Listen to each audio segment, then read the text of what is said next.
Hey everyone, you're here with Mark on Perfect Gardens TV. So today we had another wonderful question from Markin. He says, but there will always be some sort of hay smell, right? After a couple days of drying, right? And that goes away after 12 to 15 days. If you haven't caught some of our past videos on the breakdown of the $30,000 field study report with Harley Smith or how to increase oil production, it's about a 6-minute video. If you haven't checked out those videos, I highly recommend to go back and do so because it's going to go into depth of what I'm only going to briefly cover in this video. So what we have come to discover in the last few years of really testing these plants and getting in more controlled studies is we learned that these plants peak out in terpenes around their 5th week into flowering. So let's say if you're an 8-week flowering, 9-week flowering strain, those plants will peak out in their terpene production around the 5th week into flowering. If you are growing like a 10-week strain, those terpenes peak out around the 6th, maybe 7th week of flowering. And then from that point forward, what the plant begins to do is it actually begins to cannibalize the terpenes into cannabinoids. So the hay smell comes from a variety of things, what we've discovered. It just doesn't come from the excess chlorophyll that doesn't break down through the curing process. But what's also happening is your terpenes, even after they begin to get cannibalized around week 5 into flowering to harvest, they still keep getting cannibalized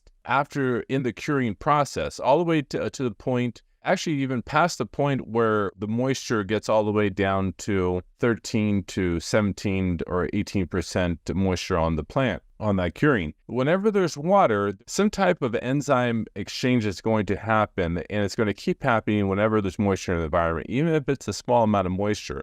So the terpenes are still going to be cannibalized even after you cut the plant down, even after you've cured your plant and it's dried and ready to be smoked. Just because of the moisture in the environment, you're going to still keep having your terpenes cannibalized into cannabinoids as the plant gets older and older and older.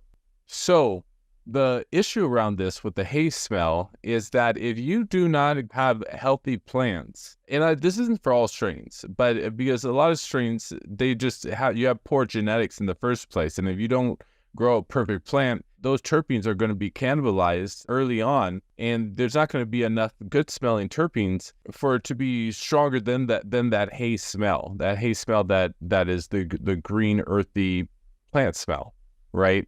So yeah, you shouldn't get a hay smell, and the only times you will get a hay smell is if you had some type of problem during your grow, the plants weren't growing very healthy, and they weren't able to put a large amount of terpenes onto the plants when they started peaking out. Then the plant started to cannibalize these terpenes, and when you went into harvest and curing, the remainder of those terpenes that smelled good were cannibalized into other cannabinoids. And so the hay smell ends up overpowering the smells that are coming off the plant. So, and it's very tricky. A lot of times when we harvest the plant, we still have a decent smell, but then it starts to turn into a hay smell. And again, that's because of the cannibalizing of those terpenes, even after harvest. So if you get a hay smell, you're not going to get rid of it. Thing about it though is it's still going to be good smoke. It's still going to do its job. It's still going to have a sedative experience. You're just not going to have the flavor, and it's not going to have the great bag appeal. If any of you guys have had other experiences than what I'm discussing, please leave it in the comments below. I'm always looking for new questions and new comments to bring to the surface and share with the rest of the channel.